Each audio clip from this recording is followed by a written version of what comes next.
직권남용죄에 관한 대법원 판례를 살펴보도록 하겠습니다. 이 판례는 형법상 직권남용죄에 관한 판례가 아니고 국가정보원법상 직권남용죄에 관한 판례입니다. 하지만 그 직권남용이라는 의미가 거의 동일하기 때문에 형법상 직권남용죄에 대한 그 의미, 요건을 살펴보는 쪽으로 이 판례를 활용하도록 하겠습니다. 자, 형법 조문부터 보시죠. 123조 직권남용. 공무원이 직권을 남용하여 사람으로 하여금 의무 없는 일을 하게 하거나 사람의 권리 행사를 방해한 땐 5년 이하의 징역 등에 처한다.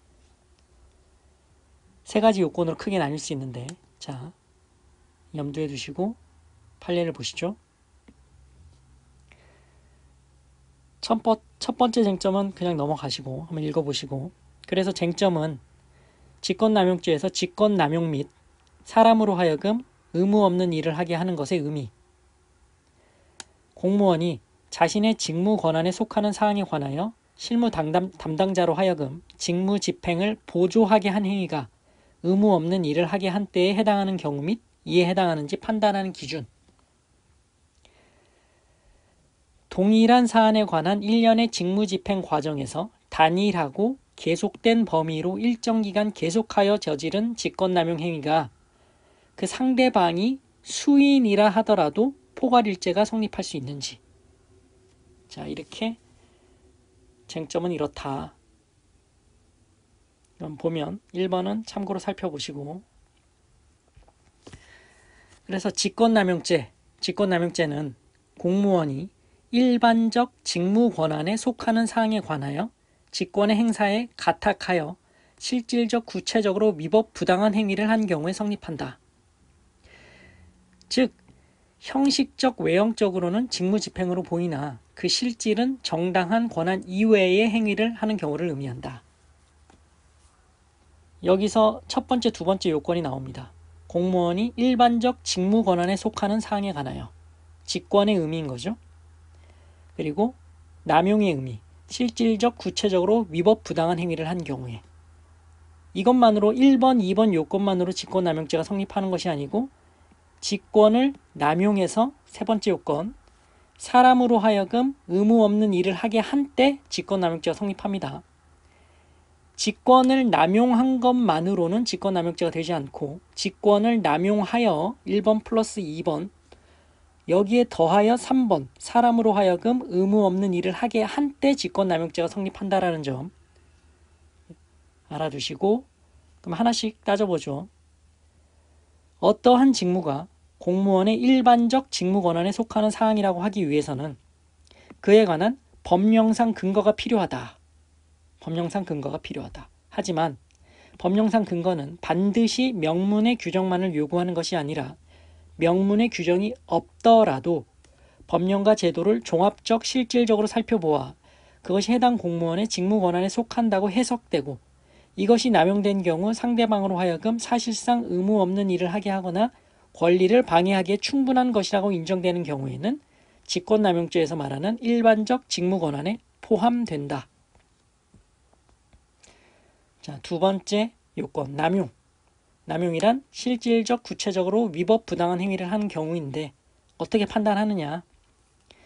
남용에 해당하는지는 구체적인 직무 행위의 목적, 그 행위가 당시의 상황에서 필요성이나 상당성이 있는 것이었는지 여부, 직권 행사가 허용되는 법령상의 요건을 충족했는지 등의 여러 요소를 고려해 결정해야 한다 라는 것이죠.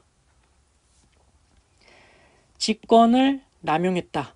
바로 직권남용죄냐? 아니다. 직권을 남용해서 사람으로 하여금 의무 없는 일을 하게 하거나 권리를 방해해야 된다.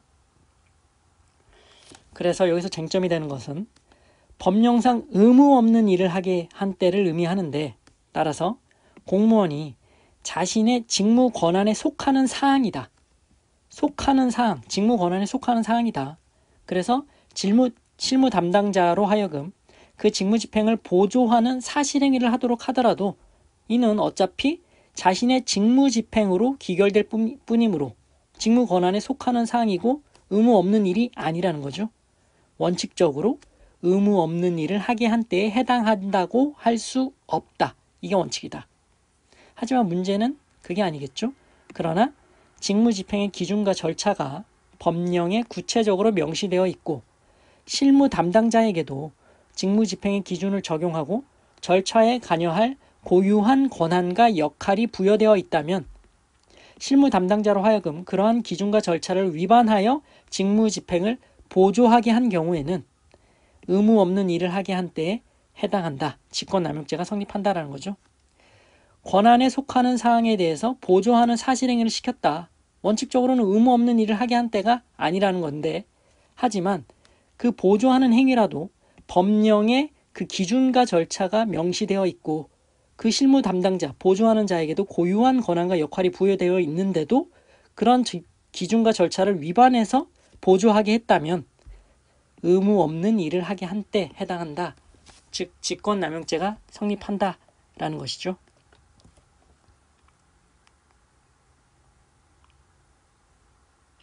그래서 직권남용죄가 성립하는지 여부는 개별적으로 판단해야 한다라는 것이고요. 자, 나 이하 부분은 국정원의 이 사건에서 의무 없는 일을 하게 된 것인지 그 구체적인 상황에 대해서 국정원의 상황에 대해서 판단을 한 부분이고요. 한번 읽어보시고 그래서 또 새로운 쟁점 포괄일죄가 되느냐 직권남용죄에 자, 포괄일죄 일반론을 설치를 하고 있습니다. 동일 제명에 해당하는 수개의 행위를 단일하고 계속된 범위로 일정 기간 계속하여 행하고 그 피해 법익도 동일한 경우에는 이들 각 행위를 통틀어 포괄일죄로 처단한다. 공소시효는 최종의 범죄 행위가 종료한 때로부터 진행한다. 직권남용죄도 포괄일죄가 될 수 있느냐? 될 수 있다라는 겁니다. 형법상 직권남용죄는 국가 기능의 공정한 행사라는 국가적 법익을 보호하는 데 주된 목적이 있다. 따라서 동일한 사안에 관한 1년의 직무집행 과정에서 단일하고 계속된 범위로 일정 기간 계속하여 저지른 직권남용 행위에 대하여는 설령 그 상대방이 수인이라고 하더라도 포괄일죄가 성립할 수 있다. 국가 기능의 공정한 행사, 이것이 이 국가적 법익을 보호하는 게 주된 목적이 있으니 동일한 사안에 대해 단일하고 계속된 범위로 일정 기간 계속해 저질렀다면 설령 상대방이 수인이라도 포괄일죄가 성립한다라는 거죠. 직권남용죄도 포괄일죄가 성립할 수 있다. 상대방이 수인이라도.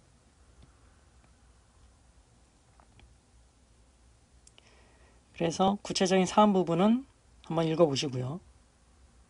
이 판례를 통해서 형법상 직권남용죄의 요건을 어떻게 해석하느냐, 그리고 포괄일죄가 성립할 수 있느냐 부분을 염두에 두시면서 정리를 해두시면 충분할 것 같습니다. 자, 직권남용죄에 관한 대법원 판례를 살펴보셨습니다.